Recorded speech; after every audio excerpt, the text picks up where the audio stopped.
Felipe. Boa noite, pessoal. Boa noite, tudo bom? Lázaro da Flá TV. Felipe, eu gostaria que você começasse falando sobre o Varela, antes de tudo, né? Como foi a conversa com ele? Há cerca de uma semana passou um problema gravíssimo. Queria que você comentasse sobre o Varela, né? Como foi a conversa com ele? Acabou sendo essencial hoje jogando como lateral esquerdo. Falar do Varela é muito fácil para mim, porque adoro ele. Foi meu companheiro e faz um jogo desse, num clássico, depois de uma semana sem treinar. Me deixa muito orgulhoso. O tipo de homem que nós temos aqui, de jogador que coloca o escudo acima de tudo. Ele passou por um momento difícil, o grupo ama ele, apoiou ele em todo momento, e ontem eu falei com ele para ver se ele estaria disponível em fazer essa função. Ele falou, eu já imaginava e claro que eu estou disponível, estou sempre para o que você quiser. Então é um tipo de jogador que o treinador ama ter. E que jogo que ele fez, que jogo, espetáculo, nota 10, e fiquei muito feliz pela disposição que ele teve no campo. Felipe, boa noite. Rodrigo Cerqueira, Grupo Globo. O gol da vitória hoje foi do Léo Ortiz, mais uma grande atuação dele, e numa semana que ele foi muito elogiado pelo Zico. Em uma entrevista, o Zico citou o futebol dele como encantador, enfim, não conhecia tanto, disse não conhecer tanto, mas que está encantado com o futebol dele. E ano passado tinha até uma alcunha que circulou nas redes sociais de chamá-lo de o camisa 10 da zaga, tamanha qualidade do Ortiz com a bola no pé, principalmente. Queria que você fizesse uma análise do jogo do Ortiz, da fase, né, e desses elogios do Zico, tão importante, o maior ídolo da história do Flamengo, está observando tanto, e ele acaba fazendo um gol justamente na mesma semana, né? O Zico é muito especial. Ter o elogio do Zico para poucos é muito. Cara que ele é o maior de todos os tempos. É muito, muito legal que o Zico participe, que esteja presente. Muitas das vezes ele vem no jogo, vem falar com a gente e muito importante para a gente que o Zico esteja presente, que nunca deixe de vir aqui frequentar, porque nós precisamos muito dele. E ele falou só a verdade. O Léo está num grande momento. Desde que eu conheço ele está nesse grande momento, é um grande jogador. Um zagueiro super inteligente, completo e com a bola no pé não preciso falar nada, vocês sabem disso, mas para mim é muito além do que com a bola no pé, são os detalhes do dia a dia dele, como ele se cuida, como ele treina, como ele pergunta, como ele tira dúvidas, como ele quer aprender e quer evoluir, e está nos detalhes de como ele perfila o corpo, de como ele cobre o companheiro. Então, um jogador seleção brasileira, sem nenhuma dúvida. Então, eu estou muito feliz de poder ter um jogador como o Léo no elenco. Boa noite, Felipe, aqui, Cidão Marinho da Litoral News. Queria falar sobre outro jogador que é o Danilo, né? Muita gente desacreditou na hora que ele chegou, hoje foi muito importante. Participou ativamente do gol do Léo Ortiz e ainda tirou uma bola em cima da linha, que você comentasse um pouco sobre a importância dele e o jogo. E só se me permite, eu vi que no final, depois de toda a confusão, você estava ali tentando segurar o Alex Telles, né? Vocês foram companheiros, inclusive, da mesma posição. Qual foi o papo ali naquele calor, nesse clima quente do fim do jogo? Obrigado. O Danilo é o tipo de jogador que tem que vir muitas vezes para o Brasil para ser valorizado, né? Porque um cara que passa, não sei, 12, 13, 14 anos na Europa jogando só nos maiores times, campeão da Champions, campeão de tudo, e questionado. E aí você vê, quando joga no Brasil, sobra de um jeito que nós não conseguimos entender, né, os que estão aqui no Brasil. É um espetáculo ver esse tipo de jogador escolher vir para o Flamengo. É um jogador que, aliás, um jogador que vem para poder trabalhar e para ajudar a somar o grupo com a sua liderança, estando no campo ou não estando no campo, jogando na direita, na esquerda, na lateral, aonde você pedir para ele. Muito difícil achar um jogador desse nível. E estou muito empolgado com a minha zaga. E ainda tem outros meninos que estão vindo forte aí, o próprio Iago que está na seleção, o João, já falei deles para vocês, o Cleiton. Então, temos aí, estamos bem servidos. E sobre o que eu falei com o Telles, não, simplesmente eu estava tentando acabar com essa confusão. Eu não gosto de confusão, eu estava tentando colocar eles em razão que qualquer coisa que eles fizessem poderia piorar uma eventual suspensão. Felipe, Raíza Simplício, da Gol Brasil e da Placar TV. Teve a partida contra o Fluminense no final de semana, hoje Botafogo, Vitória, e o próximo jogo já é contra o Vasco, são 3 clássicos seguidos. Eu queria que você falasse da dificuldade que é manter o nível. O jogo contra o Fluminense não foi um jogo tão bom, hoje o Flamengo já foi melhor, conseguiu dominar a partida, na minha visão, e aí já o próximo adversário é o Vasco. Teve o Juninho com um problema físico, o Ayrton Lucas, já teve o Alexandro. Queria que você falasse sobre isso e sobre essa dificuldade de 3 clássicos seguidos. Assim. Primeiro, valorizar a vitória de hoje contra o campeão brasileiro, o campeão da América, e a segunda vitória que nós tivemos contra eles. E sem desculpas, né? Hoje jogou um time que não tinha jogado junto e fizemos um grande jogo. Os jogadores acabaram aí, muitos deles, por caso do Varela que não treinou, o caso do Cebolinha que jogou 60 minutos pela primeira vez, o Arrascaeta que jogou 70 minutos também pela primeira vez desde que operou, Luiz Araújo jogou 90 minutos depois de muitos meses parado, né? 4 meses, eu acho, sem jogar 90 minutos. E jogadores que acabaram e ajudaram muito a equipe. E esse esforço que eles estão fazendo agora nesses jogos são que vão condicionar eles para o futuro. Por isso que eu estou tentando separar bem as cargas e tudo, para que eles possam... Agora, lesões acontecem no futebol, a gente não controla, né? O Juninho já vinha de uma temporada, desculpa, já na metade da temporada, e está se adaptando, e hoje teve um pequeno incômodo, nada grave. Porque os jogadores estão treinados e é normal, quando tem esse overtraining, que eles possam sentirem alguns incômodos às vezes, né? Mas o importante é que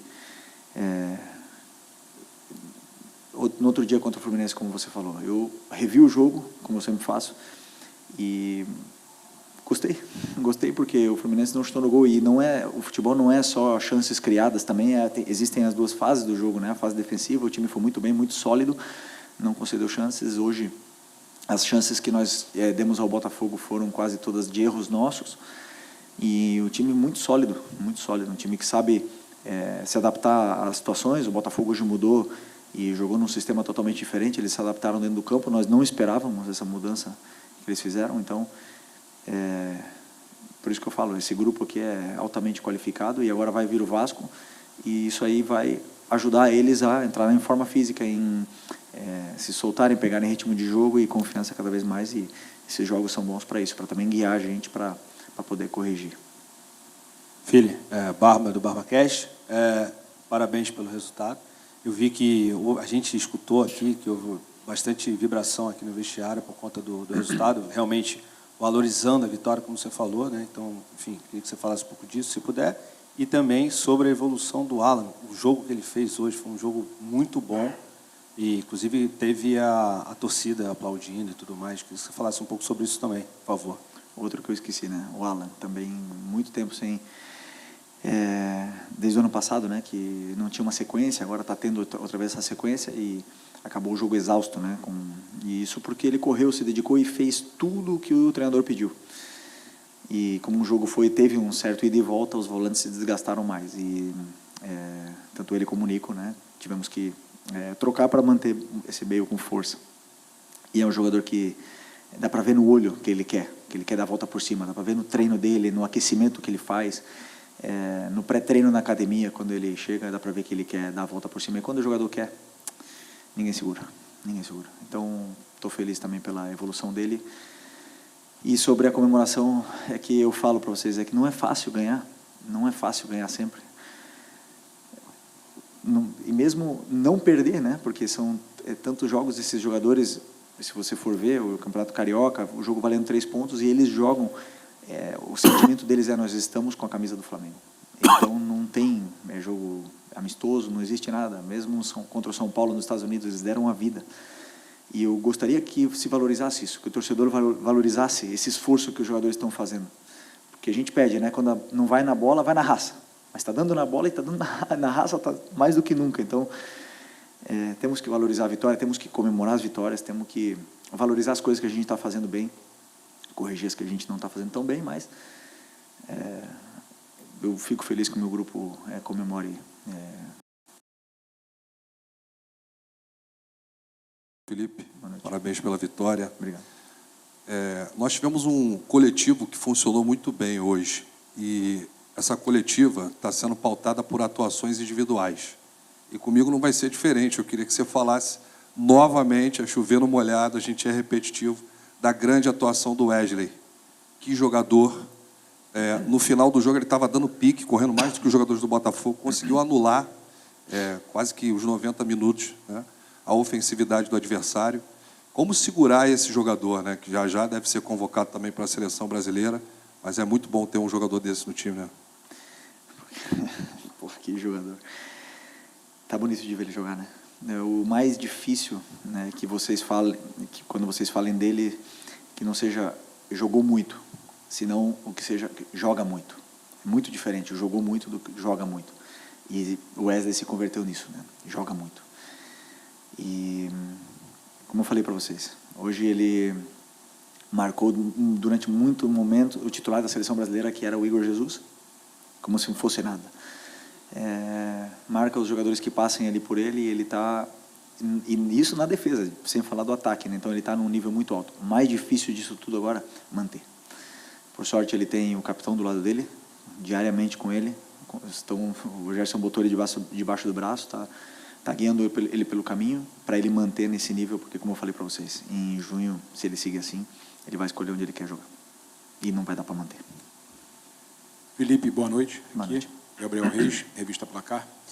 Queria te fazer vou falar de um jogador também, que eu acho importante a gente falar. Você falou rapidamente, está se recuperando de uma lesão e cirurgia, mas o Luiz Araújo hoje. Luiz Araújo, a gente tem tantos jogadores bem no time do Flamengo, mas é importante a gente também avaliar alguns como o Luiz Araújo. Queria que você falasse um pouquinho desse jogador como uma peça importantíssima na criação, né? Você tem um setor defensivo muito bem. Agora, você tem o Luiz Araújo muito bem na criação também.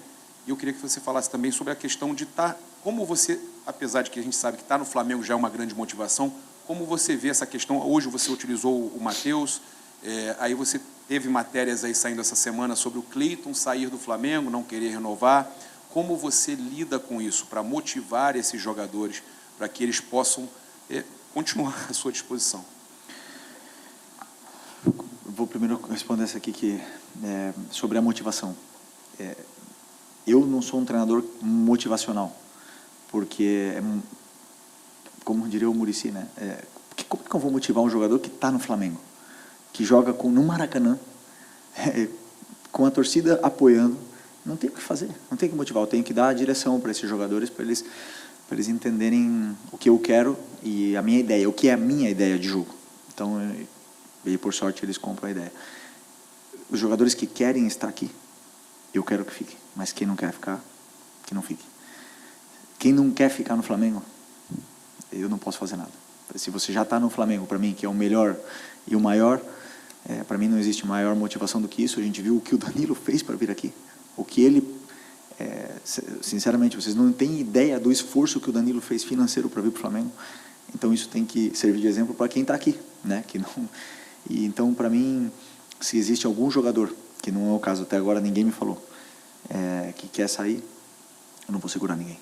Eu quero os jogadores que queiram estar. E, por sorte, nesse grupo, todos querem, até agora todos querem estar, porque sabem que aqui só tem a evoluir, né? Então, esse é o primeiro. E a tua outra pergunta? Um jogador, não, você falou de Luiz Araújo, sim. O Luiz Araújo, também já falei outras vezes, né? Ele veio numa lesão bem grave no joelho, e nós temos que ter um cuidado importante com ele, mas é um jogador que dá muito para a equipe, já seja jogando 90 minutos, já seja entrando 5 minutos. É um jogador que tem números, tem gol, tem assistência, e nem todos os jogos vão ser iguais para esses jogadores que jogam na frente, porque tem adversários como hoje, por exemplo, que escolheram marcar praticamente individual o Arrascaeta e Luiz Araújo durante momentos do primeiro tempo. E isso dificulta muito o jogo deles, mas o meu trabalho é tentar dar tempo para eles e fazer com que eles possam participar mais. Mas é um jogador que é diferente, obviamente, né? Que eleva muito o nível desse elenco aqui para poder brigar pelas competições. Oi, Felipe. Boa noite. Bruno Vilafranca, da Rubro News TV. Estou vendo que a coletiva está sendo praticamente pautada realmente em questões individuais. Eu não vou fugir disso. Sei que você já falou rapidamente sobre o Alan, mas quero me aprofundar um pouco mais. Se a gente voltar um pouquinho no tempo, obviamente, a gente via o Alan sendo muito criticado. Eu nunca deixei de ver o Alan tentar, e ele arrisca muito esse passe vertical. É uma das características do Alan, mas ele estava errando num passado recente. E hoje a gente vê o Alan fazendo a mesma coisa, acertando esses passes, mas correndo, né, se desenvolvendo dentro do campo, ajudando bastante no jogo. Eu quero saber, se é que você pode nos dizer, onde entra o trabalho do Felipe Luiz, porque outros treinadores devem ter tentado evoluir o Alan, para que ele voltasse a ser o Alan que a gente conhecia lá do Atlético Mineiro e de outros clubes também, mas onde entra, de fato, o seu trabalho para essa virada de chave, porque é nítido que ele está correndo muito, como ele sempre correu, é verdade, mas com confiança. Onde entra esse trabalho do treinador, que é muito mais do que campo e bola, deve ter uma questão psicológica muito forte aí no seu trabalho para com ele. Parabéns pelo... Vamos embora para mais uma temporada! Dizer, o meu modelo exige muito dos volantes. São os que mais têm conteúdo, os que mais têm exigências e funções táticas dentro do campo. É o que eu mais peço, o que eu mais corrijo e o que eu mais acredito que são importantes dentro dessa equipe. A mudança, a virada de chave do Alan, o Alan, o Everton, o Nico e o Eric e o Gerson tiveram o mesmo conteúdo, eles todos, e o Alcaraz também, o mesmo conteúdo. Existem jogadores que, como eu falei antes na outra, né, o olho brilha quando escuta e quer aprender, e outros que não tanto, né? Então, o que aconteceu com o Alan? Ele, sozinho, nessas férias, ele voltou com o olho brilhando, com essa atitude, com essa vontade de aprender, fazendo o que o treinador pede, e aí, obviamente, que é um mérito todo dele, né? Eu que vou colocar quem está dizendo no campo, no treino, que quer jogar, mas não falando, senão fazendo. E aí ele fala, ele tá falando no campo, né? Então, obviamente, que os minutos dele vão aumentar. E a concorrência entre eles aumenta. E são características diferentes. O Everton tem características diferentes da dele, dá coisas para o time que ele não dá, e ele dá coisas para o time que o Everton não dá. E o Eric também, e o Nico também. Então, é importante para mim ter essa variedade, né? Se fala, variação dentro do elenco, para poder depois decidir segundo o que o adversário também apresenta, né? Então, eu diria que o mérito é do Alan, que ano passado teve o mesmo conteúdo e talvez também por culpa minha não ter dado uma sequência, mas não evoluiu, não cresceu ou não desenvolveu tanto como os outros, e esse ano ele está fazendo porque ele veio com outra atitude. Oi, filho, aqui, Beleza. David Sharp, do Antenados na Jogada. Bom, falar um pouquinho do jogo em si, né, da sua proposta tática, porque, pelo que eu reparei, eu não vi tanto hoje quanto também no clássico, no Fla-Flu, de sábado, o Flamengo tão pressionante quanto você diz que gosta e a gente viu anteriormente. Hoje, várias vezes eu vi o Flamengo até um pouco mais recuado, marcando médio até baixo em alguns momentos. Queria saber se você pediu isso, e já que está todo mundo fazendo pergunta individual, eu queria te perguntar do Gerson, porque é uma questão importante. O pai dele, que é empresário, falou aquela coisa da equiparação de salário com pelotão de elite, e teve até uma tal proposta do Zenit também. Como é que está o Gerson, como é que está a cabeça dele? Obrigado. Sobre o plano de pressão, o adversário também joga.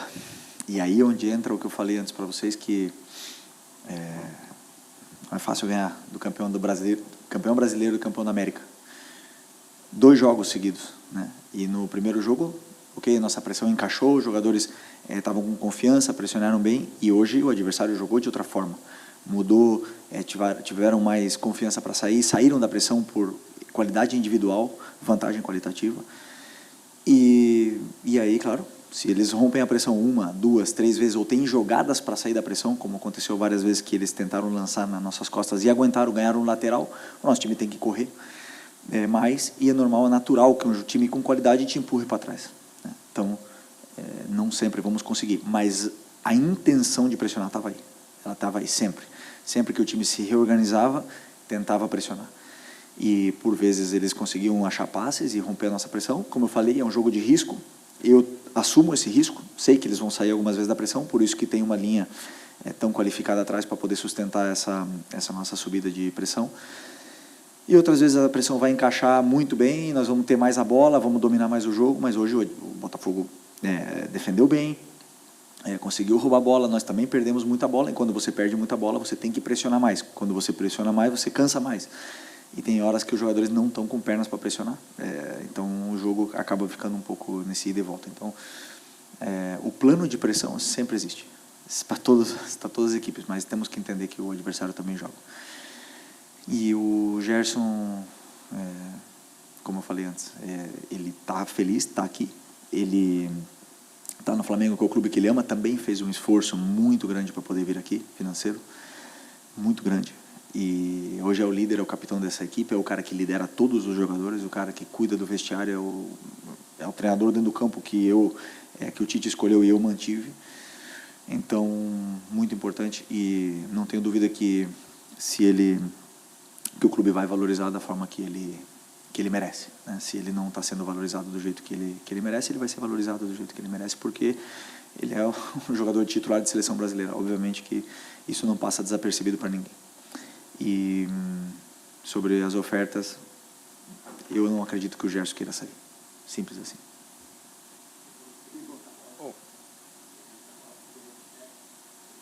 Uma, porque o Botafogo marcou de uma forma individual nossos jogadores determinantes, porque a bola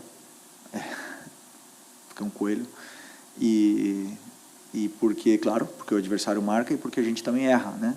Jogadores que não vinham com tanto ritmo acabam errando, e é natural que isso aconteça. Então, vamos tentar corrigir um pouco o que aconteceu, mas esses errinhos pequenos, tentar corrigir, sempre a gente faz isso, mas é totalmente natural. Felipe, boa noite, Igor Siqueira do UOL. Você que é um cara observador, bom ouvinte também, sabe que os caras falam dentro do vestiário, não é que você consegue identificar a origem da nitroglicerina que resulta numa confusão? Identificar o quê? Desculpa. A origem da nitroglicerina okay. que gerou a confusão de hoje que a gente viu no gramado. Não sei se você...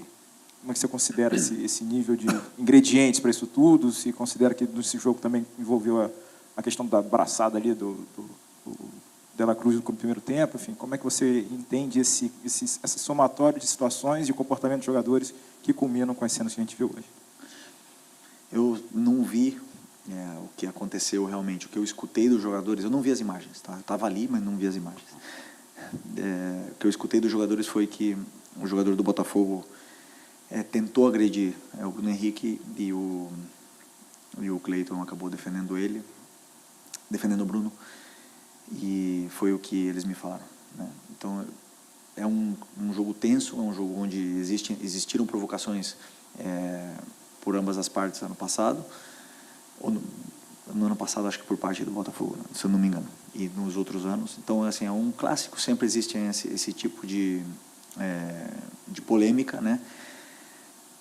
Mas eu não quero dar ibope para isso, porque o que importa realmente é a nossa vitória no campo. E se eu falar de uma briga, se eu falar do que aconteceu, dos jogadores se provocando, do árbitro, nós vamos tirar o mérito do que os jogadores fizeram no campo, que foi muito grande.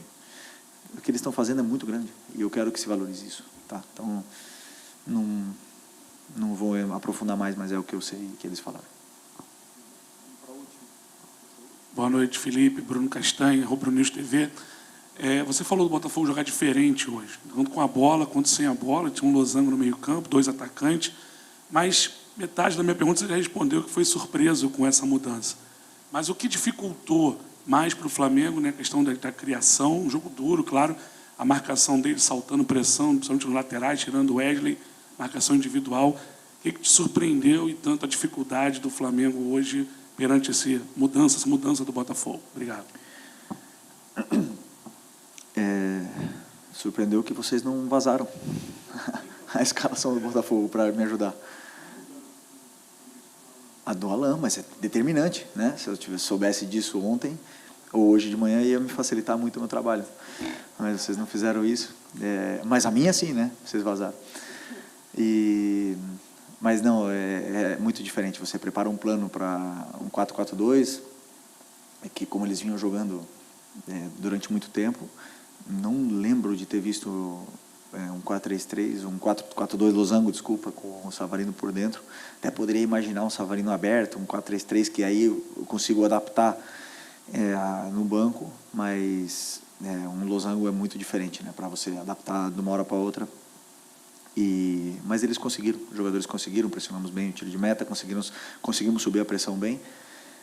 E demoramos um pouco para identificar onde estavam os espaços, porque os espaços estavam nos nossos laterais e a gente demorou um pouco para identificar como machucar esse losango deles, né? Mas depois eles já começaram a entender, são jogadores muito inteligentes e eles mesmos solucionaram dentro do campo, conversaram, e aí na pausa técnica eles já também, conversando entre eles, já solucionamos esse detalhe.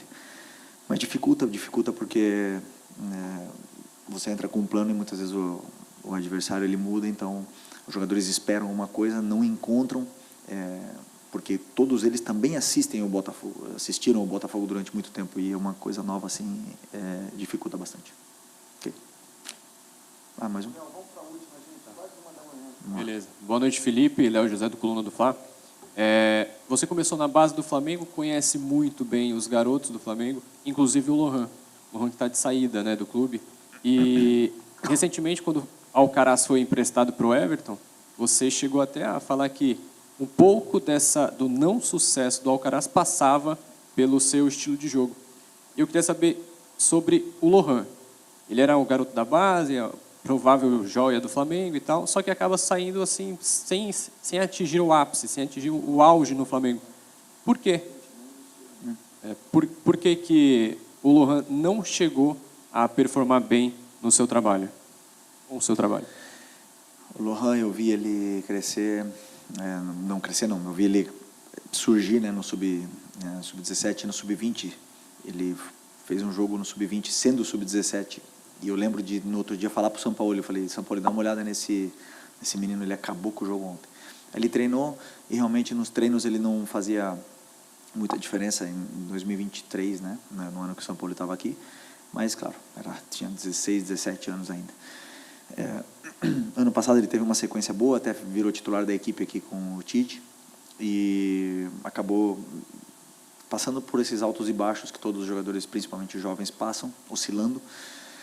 E até foi vaiado pela torcida e tudo mais, então eu pedi ele constantemente para descer, e o próprio Kleber, né, Xavier, que me ajudou muito enquanto estava aqui, com isso, desceu ele para ele poder ter minutos e se desenvolver. Então, nem no meu sub-20 ele foi meu jogador, e daí depois ele voltava sempre para o profissional. Então, quando eu subo para o profissional, já conhecia, já tinha vindo com ele, só que o problema do Lohan é que tem jogadores que competem a posição com ele e que estão melhor que ele. Simples assim. É que não tem mais segredo no futebol. Você fala do modelo para o Alcaraz. Tem jogadores melhores que outros, que estão melhor que outros. E eu não vou colocar um jogador que não está bem e tirar um que está voando. Por exemplo, o Lohan competiria por posição com quem? Com o Gerson, com o Arrascaeta, aberto, não tem tanto, não é tão determinante para jogar aberto na ponta, né? Então, como poderia ser o próprio Cebolinha, o Michael, até o Luiz Araújo. Poderia, mas eu acho que não é a melhor versão dele. Então, ele compete com o Gerson. E como eu tiro o Gerson? E depois, como eu tiro o Luiz Araújo para colocar o Lohan? Então, nós temos que entender que é difícil para ele, 18 anos. Eu penso que ele tem que ter minutos, e se isso for no sub-20, melhor para ele poder se desenvolver. Ele, como o próprio Paiva falou, não foi anunciado, não saiu, não é oficial, né? Não é oficial. Se ele ficar aqui, vai ter o mesmo conteúdo, o mesmo carinho que todos eles, para poder me falar no campo, como eu falo, e aí ele vai ter chances na equipe, né? Então, se ele decidir sair, é uma escolha do jogador. Eu sempre falo, o jogador é o que escolhe onde quer jogar. Ninguém pode obrigar um jogador a sair ou a ficar. O jogador, ele sempre vai escolher. Então, se ele quiser sair, que ele possa ter minutos, que ele possa se desenvolver, sair da zona de conforto dele para poder crescer, porque ele tem muito a crescer. O talento dele é absurdo, sabemos disso. Ele precisa evoluir muito para poder performar e ter uma sequência sem oscilar e manter no alto nível do jeito que a gente falou do Wesley antes.